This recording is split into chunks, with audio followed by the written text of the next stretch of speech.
You have questions, we have answers. This is Jane Miller. And this is Ken Miller. Welcome to our show, all about real estate with Ken and Jane. This week, we have as our guest, Austin Kosik. He is the Emergency Management Coordinator for East Brunswick Township. Austin, big welcome to our show. Thank you for being here. It's great to be here. Oh, it's great. To see you all. Great to have you on this Sunday morning. Yeah. Actually, Ken, Austin most people call you John, right? Yeah, that's why See? Right. I got call you John, confused in the beginning. I got confused. I thought it was, hang on. So that's going to confuse people. Yes. But now, yes. is John your middle name or just adopted name? John is no name. John was given to me from a neighbor. Okay. My name is Austin Culhane Kosik Jr. I'm a junior. It was confusing when I was younger, so my neighbor says I was same age as John Kennedy, so he called me John. So I tell people, if you want to marry me, sue me, or bury me, it's Austin. Right. Everything else, you have at it, whatever you want to call me. So That's right. Austin's a legal name. Yeah. Yes. Right. That's cute. That's, good story. So to get started with, how did you first get involved in the role of emergency management? Yeah, so when I started with the township, I walked into the township on April 6, 1978 as a scout in the police department. And I was exposed to everything they were doing. I had an interest of public safety at a young age, and I joined the fire department. I became an EMT, and I started having things developed into emergency management. Back then it was civil defense. And then it changed to emergency management. And then I became full-time with the township on May 7th, 1984 in a dispatcher's role.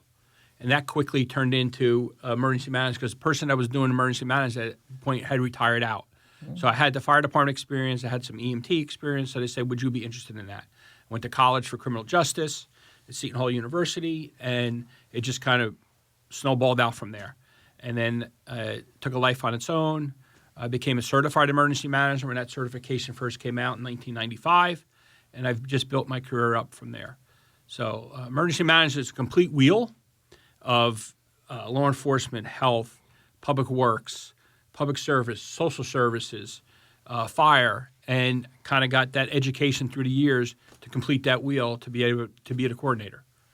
Interesting. Yeah. Very important role. Yeah. So that's what a lot of people probably don't realize exactly what your role is, because you have the police, you have the fire department, you have the ambulance. But I guess your role, you're like the commonality effect. You interrelate between all those different departments and kind of make sure all the wheels are turning smoothly. Right. So if you take it a wheel as a perfect example, the emergency management coordinator is the center hub. Center hub. Yeah. All the spokes, right? Fire, EMS, police.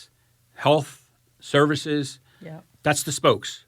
The hub keeps the spoke bound together. Right? And the emergency management coordinator, the way I explain it to people over the years is the emergency management coordinator is very similar to a conductor for an orchestra, right? Okay. You got the brass section, the woodwinds, the percussion. The conductor points, and at the end of the day, you have a really good symphony. Mm-hmm. That's what the emergency management coordinator's job is to take those functional people, those positions, and know when to point to them and say, your role is putting in now, your role is in, and get that to be a complete, successful outcome to any emergency that we may have. Yeah, that's been great. And hopefully we don't have too many emergencies, but emergencies do come up. That's why they're called emergencies. They're not planned events. Yes. They could be, I guess, let's talk about the different types of emergencies that you coordinate or have coordinated in the past. Right. So on emergency management, the Office of Emergency Management, you have your day-to-day emergencies, your motor vehicle accidents. Sure. Somebody's calling 911, it's the emergency for them at that point. And our 911 center takes care of that. Mm-hmm. It could be something simple as a mouse running across the floor or a major accident or a major catastrophe going on. But that's an emergency to that person at this time. So our plan addresses all of those aspects of it. And the way our plan is set up with 22 functional annexes in our plan that have public works, health, police, social services, hazardous materials, weapons of mass destruction, cyber, terrorism. They're all annexes within that plan. And if that emergency, when somebody calls 911, if that starts to mushroom up, going up a ladder, then the plan starts to get built into it, and then we respond to it. So emergency management is planning, responding, recovering, and what they call mitigating. Those are the four phases of emergency management. So the planning is a living document. We're always planning. Planning continuously goes on. Matter of fact, this morning I had left the planning meeting to come here. So We're constantly planning on keep a note on situational awareness, what's going on in the area, how that could affect us in the community, and then we look at that and we address it, whatever resources we may need. So that's basically what the emergency management program is about. Right, and it's evolved over the years because you think with the threat with biological and medical emergencies happening, like the COVID era, so you don't know what could. So there's a lot of different things. It's not just, it could be intentional, unintentional viruses. There's a lot of the field has changed. It's become more complicated, more elaborate. The scope of what you have to plan for or could be faced with. Correct. So you have your man-made disasters, right? And then you have technology-driven disasters. Yes. And then you have human. Okay, and we put these all together, and then you look at example that comes up to everybody since the pandemic, right? But we had a pandemic plan. It was nothing that we didn't have. Okay, we had done vaccination programs. So those things, we're always looking ahead. We're always looking ahead. It's through the years, again, it's been over 40 years, things have cropped up that, we had September 11th, that terrorist attack. That was something that was just a surprise. But, when we do our planning, we look at everything that could possibly happen. We're out-of-the-box thinkers. We go way out of the box. We're in the dark because the emergencies are dark, but we go out of the box to how are we going to address that? And that's one of the things that we do to keep you in the light, to keep you safe. Safe, sure. We're the ones that need to stay in the dark to understand, like, we're looking at incidents and events that goes on. What can happen here? Through the years, I'm a day after person. I begin with the day after, and I back into the incident. And I back into the planning for that. What is going to be like the day after a building collapses?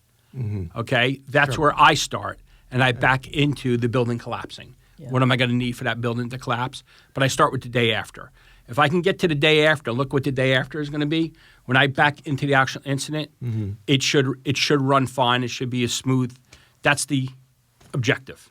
The prevention is the key. Right. And I remember there's a Chinese history. There's a very, very famous doctor, right? Bian Que, very famous doctor. Everybody know his name, the best doctor. And then when they asked him, about it, he said, actually, my brother is a better doctor, but you guys never heard his name. Why? Because he prevent people get sick. The people who doesn't listen got sick and later come to me. Right. So I become a very, they said it's something like the best, the best, general don't, it's not the war, it's prevent the war. The best medicine is prevention. I think that's the famous saying. And that's the objective. In our planning, we want to prevent. Yes. And when it doesn't prevent, the prevention doesn't work or the prevention stops, we need to respond. You need to respond, right. So when you do the planning meetings, who participates along with yourself? You have like different fire officials, police, all the different ambulance, all the different players in the different fields get together, and you guys like have hypothetical things. You talk. I don't want you to reveal what you think could be on the horizon because that's confidential, and we don't want anybody. We don't want to give anybody any concern or anything. But you guys plan, or you share confidential data, and you say, hey, we think there could be this going on, so we should prepare for it or nip it in the bud. Or that's kind of what you guys throw on the table. You talk about different hypothetical scenarios and how you're going to prevent them or how you would respond to them or et cetera. Yes, so we do have what's called a LEPC, a Local Emergency Planning Committee, and that's consisted, and that's recommended by myself, and it's confirmed by the Township Council, and those positions are the Local Emergency Planning Committee, and that's the committee that goes through our plan, and our plan, as I said, is a living document. So with technology now, with emails, there's no problem bouncing back and forth, but we have continuously, and when I say continuously, 24/7 through emails and the text message group, situational awareness of things that are going on. With technology the way it is now and our ability to go to the TV at any given point and you see breaking news go on, we immediately begin to we get information, we get credible information. Okay, you can go on the TV, you can get information from one channel to another channel to a different website is off. We have credible information, credible areas we follow. A lot of our information comes from what's called the ROC, the Regional Operation Intelligence Center, out of the state police down in Trenton. And we're in connection with them, and they'll email us of a situation that's going on. Everything is vetted when we get that information. But our core group, depending what the incident is, what it involves, if it's a fire, a health, or another emergency, we're constantly back and forth together, talking to each other all the time. And when we know an event's coming, as a storm, as a blizzard, or a hurricane or something like that, those groups expand based on what we expect is going to be happening. And information sharing and situational awareness is very important in our job, because if we don't tell each other what's happening, we're not going to succeed. And if an event that we know is coming, a storm of sorts, there's no reason at all for us to fail. We know, like a hurricane, we should not fail at a hurricane. We have plenty of time to know that hurricane is going to be coming to our area. We should not fail at that. There's no reason for that. It's those snap emergencies that happen, those earthquakes, those tornadoes that spin up, those terrorist attacks that spin up. That's game day. We have to be on our game, and that's what our preparedness and our training does. We do a lot of what we call tabletop drills, where we'll take a scenario, we'll put it together, we'll bring all of the parties that we think will be involved to the table, and then we start to put the scenario out, and then we do what's called injects. We'll inject a change to that scenario. And take something simple as we could use a scenario of a motor vehicle accident on Route 18 by the New Jersey Turnpike. All right, that's kind of simple, right? A 911 call comes in, but we can inject now that accident now is involving a tanker that's carrying hazardous materials. And that hazardous material now is chlorine, which is very bad. That's going to create a cloud, the wind direction, the humidity. All right, so now we went from a traffic accident to now a hazardous materials incident, health issue, and with tabletop that. And then you got detour issues because Route 18 has 50 to 60,000 cars per day. Right. So then you've got to do the blockade, then you've got a detour, then you've got traffic issues. So it's a snowball. So there's many issues from that, like you said, implications, the health and safety of the victims, the transportation, getting them to the ambulance and to the hospitals if they need be, securing the area, the safety concerns from the chemicals. Right. So you see you're thinking, you're out of the box, right? That's where you're going. The traffic, how do I detour this? They've got to be prepared. Well, I got to block off this section of Route 18, but then how do I divert the traffic? How does the traffic, what do I do? Is there a way around 18 if they want to get to the turnpike? They either have to go direct them south to exit 8A or go through, I don't know, Sayreville and maybe up to Woodbridge. I'll leave you the key as my office. You're in. Yeah. You're in. Yeah. But I mean, that's, Are you hiring? Okay. I'll give you my resume. I'll email you the rest. But I can see that because there's a lot of. So it's a think tank. It's a think, yeah. And that's what we're doing. And the good part about that is, just as we're sitting here, you can end it. It's over. But it gets people thinking. And tabletop drills have been known to be very effective. Very effective. And we do that quite often in the schools. Yes. We do that quite often in emails. schools. And it's a problematic, too, because every time there's a motor vehicle crash on a major road like Route 18, even if it's a minor fender bender, it can create a traffic jam pacily. And then the occupants, they don't want to move because if the one who got hit probably says, no, I can't move the car because until the police get here. But the police do such a great job of getting the traffic flow, managing the traffic flow so it doesn't. Actually, we are part of the problem.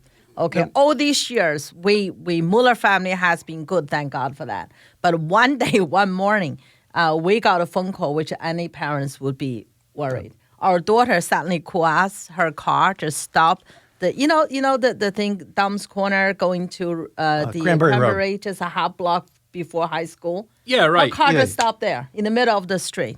So she was crying on the phone. She didn't know what to do. It's like car just suddenly stopped. So we always maintain the car, but that day something with the battery. The battery was during the cold winter months. Right. It just suddenly just stopped middle of the road. So obviously she called the police. Big shout to the police officer, Patrick was very calm. Thank you. I just saw him this morning. Good man. Yeah, he's a good man. Good man. Yeah. We were so worried So, but the police got there and helped, and then we got there because they have to, move the car, and the police have to go direct the traffic. We were there, but we were blocked behind because the car stopped. So the police got there very quickly, get the traffic going. So, and then we can get a car. I mean, one thing is, I'm not a complaint, right? They said, I'm sorry, Jane, even though you have a AAA, we'll have to book your car, have to take to the township, the yard, get it going. I have no issue. I mean, this least thing I have to worry that day. Our daughter is safe, but the whole thing was handled so professionally and so good. I mean, even though I was startling that morning and just like really, nervous and upset about everything. Because the way she made it sound was like her car broke down in the middle of the road between Dunham's and Cranberry. And I was thinking, oh my God, it's right in the middle of the road. That's going to create a hazard. But it was before. It was right at the traffic light, and it was enough room shoulder. For the other. It was on the shoulder. So, but the police got there quick. Otherwise, they still can't move. The police, they were so narrow. So the police still have to be there. But we're very grateful. For Officer Patrick. Good. Yeah, that's the great. whole police department, they do a fantastic job managing Yes. the traffic and ensuring our safety. So why don't we take a short break, and we'll be right back after these messages.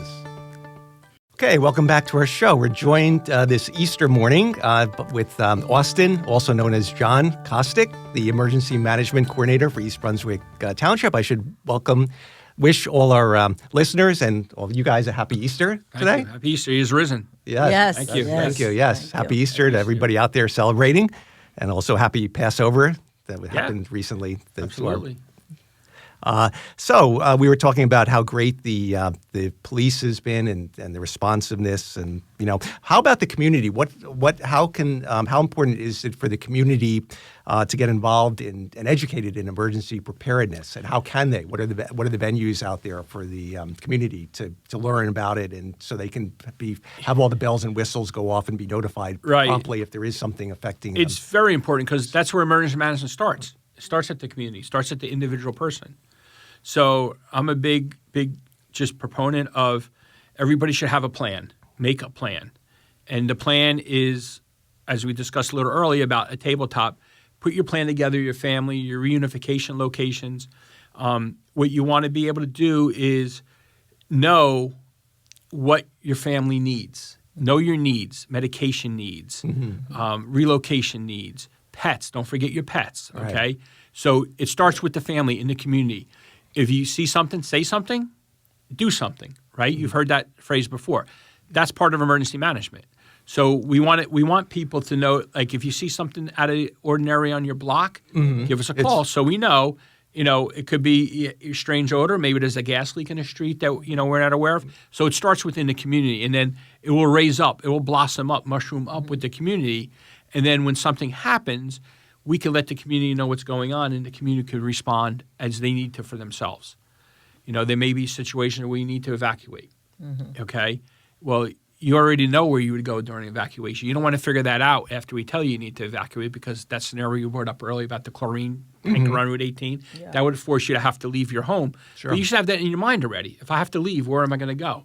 Right. Make yourself a little go kit. Inside the go kit, have yourself those directions. Have some money in there. You need have some cash, because if we have a quick power outage, widespread power outage, the ATMs aren't going to work. Yeah. Okay? Have some cash. That's a great idea. Okay. Have some cash. If there's a financial problem where the banks have to shut down, cyber. There's always, again, we're out of the box. We're looking at darkness. We're looking at darkness. Have a flashlight. Have batteries. That's something where people want to get to, where they want to shut down what you're doing. So give yourself a kit. Make yourself a plan. Make yourself available to respond when need to be. That's our focus when we do our education. Ready.gov is a very good place to go to have a nice list of things you can look at to put into those kits. And it's just better to do it now when it's calm than during the chaos when you hear, oh, you're going to have to evacuate in 24 hours or 18 hours. Or let's go back to the Boston Marathon bombing when that happened. They had all communities up there that had to evacuate immediately or shelter in place because there was killers out on the street. Wow. They couldn't find them, right? So they're making you stay home. Like, are you prepared to stay in your house? Are you prepared for that? Sure. And now's the time to do that. It's not, don't do it when we tell you to do it, because, there were so many people in incidents like that, they just weren't ready. They didn't have the medication. They didn't have formula for their children. They didn't have diapers. They didn't have things of that nature. Water, maybe even right. basic. Exactly. Yeah. So you want to do that now. Ready.gov gives you a whole complete list. So the community is very much a part of our plan, very much a part of what we do, and we keep the community informed. As you know, you follow us on our social media. We send out alerts on what's happening. If need be, we'll make a telephone call. As time has gone on, people don't answer the phone as much as they used to. They want to see it on their phones. They want to see it on the email. They want to see it on the text. They want to pick up and hear a phone. But the elder community wants that phone call. Yes. So we have to keep all of that into place, all of that in mind when we put out these alerts. So we're going to tell you what's going on. We're going to give you the direction of what's happening. But within yourself, you need to be prepared. Yeah. So it's almost like every resident should have their own emergency management plan for whether they're going to stay in the house or whether they have to evacuate. Correct. 100%. Have their kits ready, 100%. or at least have it. Have a go-to bag ready if they have to leave, and then have enough supplies of what they need if they're confined to their house for a certain period of time. Just then, hopefully, they'll never have to use it, just like the generator. But if you don't have it, then exactly. Make a copy of all of your important documentations. Have those account numbers.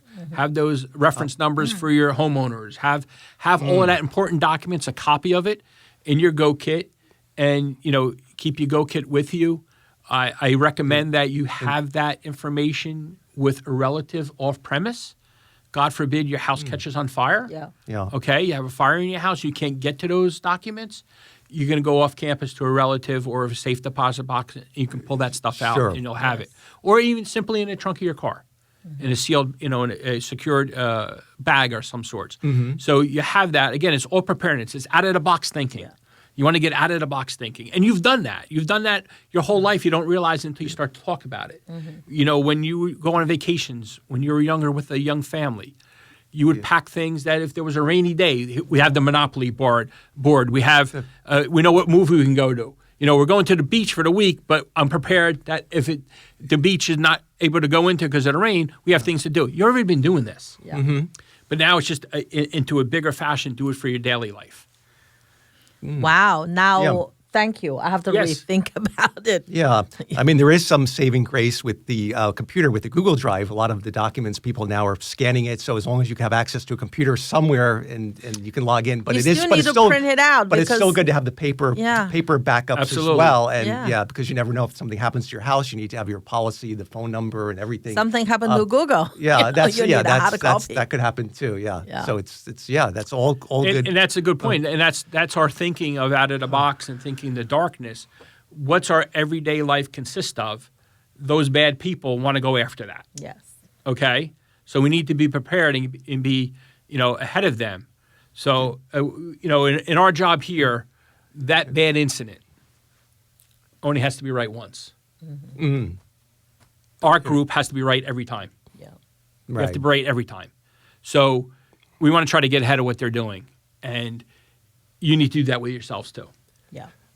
So do you guys share information with other emergency management teams in the state to collaborate on it? Because you're the head of our team here, the hub of the East Brunswick Fund. Correct. But I'm sure other towns have the same thing. Do you have a statewide association where you guys compare what are some threats that are on the horizon, or or share experiences? Yes, we do. So the way the emergency management program works is you have the state local emergency management, county emergency management, state emergency management, federal emergency management.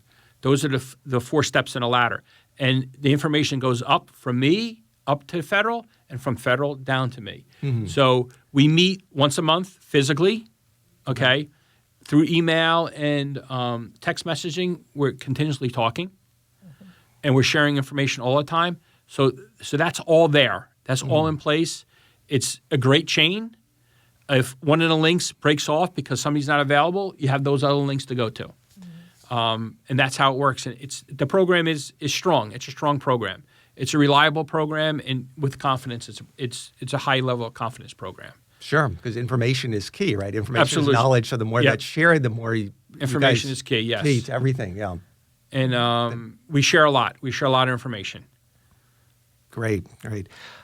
So why don't you take us back? You've been in this position for about 43 years. Can you take us back to one of the earlier incidents that you encountered in the beginning of your career that stands out to you in memory? Yeah, probably the earliest biggest incident would have been Hurricane Gloria, 1984. 1984, I vaguely, Right. yeah. I Gloria? remember yeah. Right, that's the one where it pushed the song Gloria up to the Oh, charts, right? that Gloria, On the record, everybody's... Laura Branigan, Gloria. Laura Branigan, yeah. Yeah, thanks so back up. that was one of our biggest incidents that I had been involved with, and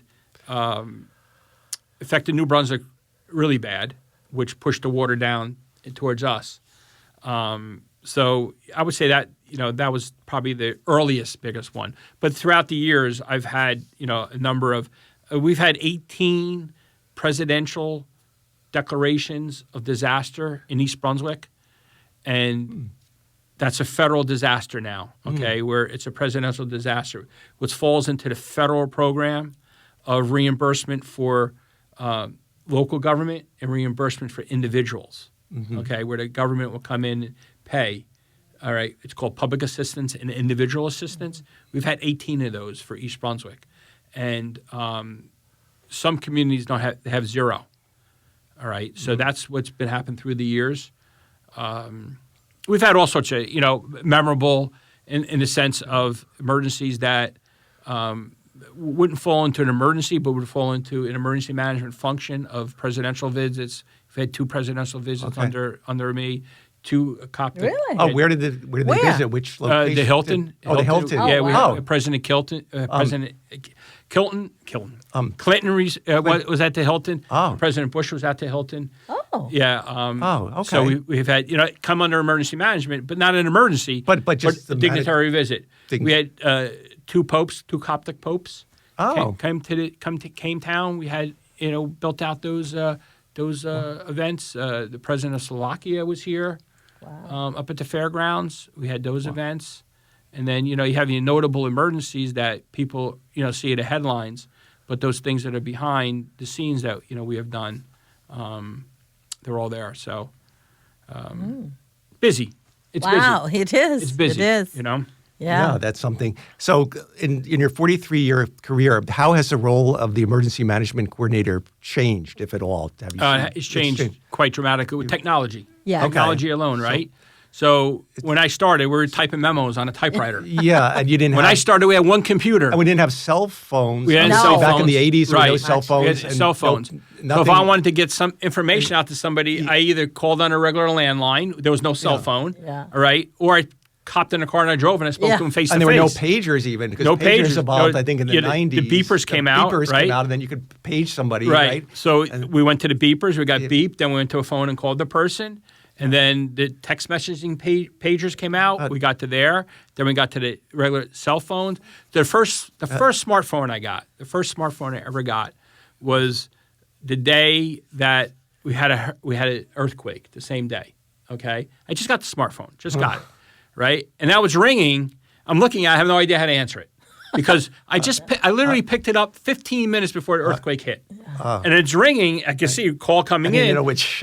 No idea what to do with it. I just picked it up. So as we moved along, the older years, you get the rotary phone, not the push-button phone to make the call. And we advanced. Now with AI, it's just taken off. There's so much. The technology end of emergency management is exciting to see what's going to be happening. Even with the weather, it helps you a lot with the weather forecast models. Right. It can help you with Yes. the weather-related Yes. natural disaster predictions and preparation. Oh, absolutely, absolutely. The models and we have a program within our town. We can actually have a personal conversation with a meteorologist. We have a service that we use, a meteorologist. We can talk to a meteorologist to get updates specifically for East Brunswick. That's how advanced the program is. There's so much that goes on behind the scenes. That it should be seamless to you as a resident and the visitors come through the town. Mm-hmm. And that's what we want. We want to be able to have our role in emergency management is make your life normal all the time. Let us deal with the chaos. Chaos, right. Okay? We deal with the chaos. Let your life be normal. We'll be in the back with the sweat. As I say, we sit in the darkness. So you have the light. Okay? That's our goal. I totally agree with you. Yeah. Actually, I live in the town so long, right? Yeah. I pretty involved as a realtor. The first time I heard your name Right. is when you were awarded with the mayor's award. Yeah. Same day as you. And then that time I realized, I Right. said, oh, there's the Right. department and what you do for the town. I Right. was so amazed. But like you said, you're always the hero behind You're the scenes. behind the scenes. And now people we have to don't- talk about EBF now. Yes, so- because we're running Yeah. out of time. So yes, Yeah. let's get that pitch in. So you're being honored this year as one of the award recipients by the East Brunswick Education Foundation, and a big congratulations for that. It's Thank you. well Thank you. deserved after 43 years of dedicated There's service. no need to get an award for Yeah, doing you're what. doing- There's no need. I'm sure you love it, but But still, as a you're- board member, but we love it because Right. to thank you for what you've done for the town. Well, Yeah, you're absolutely. welcome. Yeah.